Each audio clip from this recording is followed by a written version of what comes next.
Today's review is sponsored by Celebrity Flavored Ice Cream. For those who want to know what celebrities taste like, now in 3 new flavors: Harrison Fudge, Keanu Reese's Pieces, and Beyond Sundae. Watch it, Alan, I'm shooting.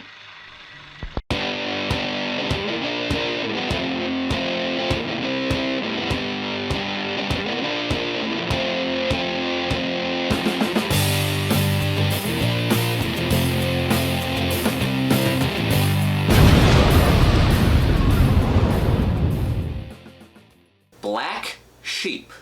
No, not that one. Bloody animals.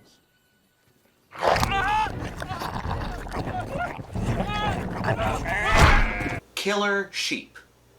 What else do I need to say? It's a gory horror comedy with killer sheep. If that doesn't pique your curiosity, then you don't have a schlocky bone in your body. How do you live? But if the idea of sheep running around New Zealand ripping people apart isn't enough for you, we'll get into the story. Are you okay? If it weren't for my gumboot. Who's driving? When Henry Oldfield was a child, he loved working on his father's sheep farm. That is until his older brother Angus played a rather morbid prank on him.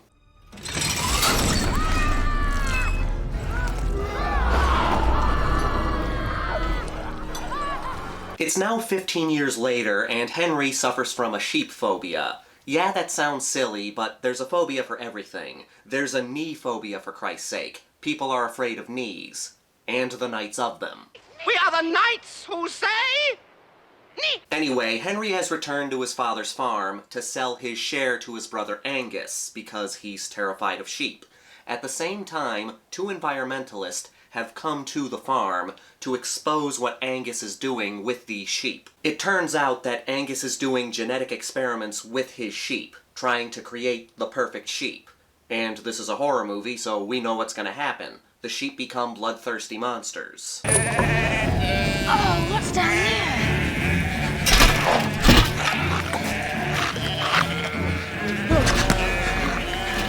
Not only that, but if someone is bitten by one of these genetically altered sheep, they become part human, part sheep monsters.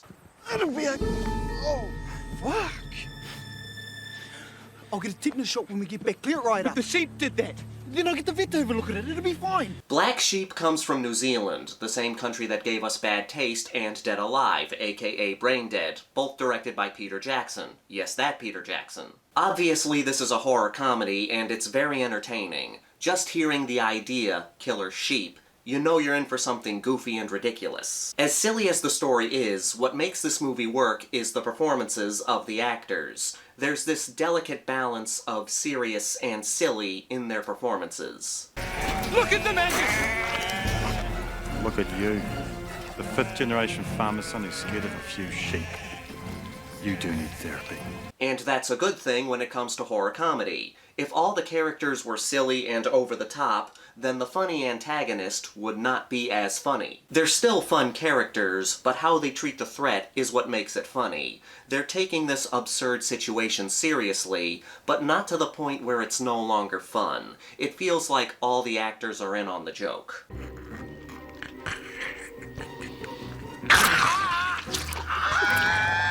That's where the majority of the humor comes from, the absurdity of the situation. This isn't a laugh-out-loud kind of horror comedy. I will admit there were 2 parts where I did laugh, but for the most part it's a smile-and-enjoy kind of horror movie. You may not be laughing constantly throughout the flick, but you're having a good time with a snicker here and there. Especially with the suggested bestiality. What are you doing in here?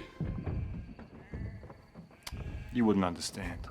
When diving into the realm of B-horror flicks, you're gonna come across movies with ridiculous ideas. Sometimes the idea and the title are just there to draw you in, and then when you watch the movie you see that the filmmakers do nothing with it. You can tell that they had the idea but nothing else. They don't take full advantage of that outrageous idea. The example I usually go with here is Ginger Dead Man. You have this killer, who is killed, and then comes back as a gingerbread man.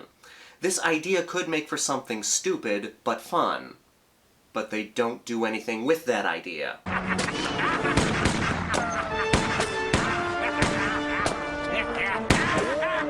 There is one scene where this woman is restrained and covered with frosting, but that's it. It's like during the pitch meeting they said, okay, we have this idea. There's this serial killer, and he's a cookie. Okay, what else? He's a cookie. Okay, but where do we go with that? He's a cookie. Okay, but how do we use that in the story? He's a cookie. Rat! Rat! I'm talking to you! Want a piece of me? Hey, you little shit!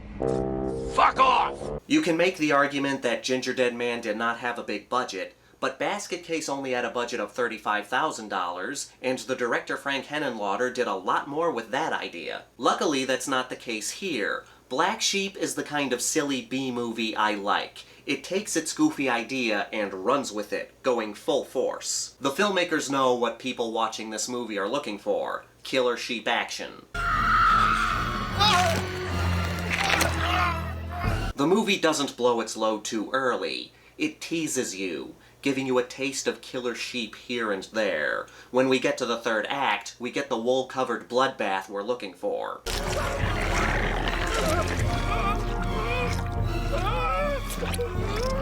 Then there's the human sheep monsters. What I like is that they don't steal the show. There's a balance between killer sheep and sheep monsters. One does not upstage the other.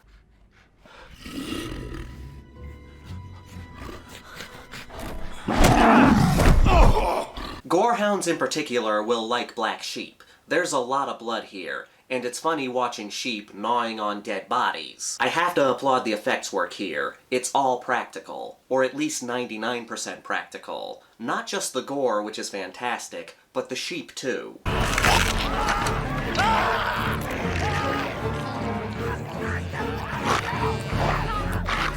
Black Sheep came out in 2006. A lot of horror movies that came out post-2000 were using CGI, but this little movie about killer sheep went the practical route, and it looks damn good. They used a mix of real sheep and fake sheep. The amount of effort put into the effects should be praised. There are moments when you can tell that people are being attacked by a sheep puppet, but it's really good puppet work.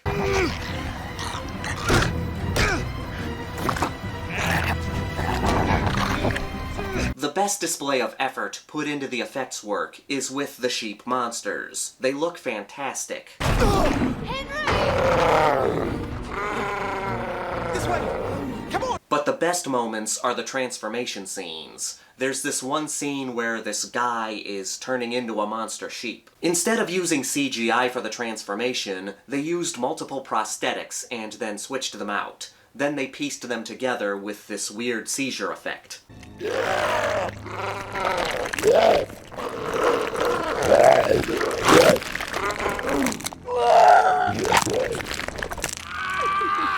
I can't imagine how much time that took. Who'd have thought that the goofy B-movie about killer sheep would have some of the best practical effects in post-2000 horror movies? I can't say that Black Sheep is my favorite B-movie with a silly premise. There are others that I absolutely love, like The Stuff, Frankenhooker, and so on.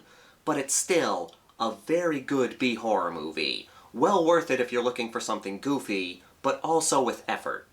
And with that, let's get to the Grindhouse rankings. We've got a body count of about 20, I think. It gets a little messy with the bloodbath in the third act. The kills mostly consist of sheep ripping people apart. What more could you ask for? The characters do a good job at making the sheep seem like a threat, but they don't take the film too seriously. You can tell that everyone's in on the joke. I respect this movie for going all out with its silly premise. It makes for an entertaining ride. The special effects are great. It feels like these people are actually being attacked by sheep. There aren't a ton of laughs in this flick, but you will chuckle here and there. Overall, it's just a fun killer animal flick. I'm giving Black Sheep a 3.9 out of 5. It's a fun watch, especially for fans of B-movies. Give it a shot if you want something silly. As always, I want to thank everyone for watching and supporting my channel. If you're new here, please subscribe and give this video a thumbs up if you like what I do here, or give it a thumbs down if you don't like what I do here. Leave a comment down below. What kind of non-threatening animals would you like to see be killers in a horror movie?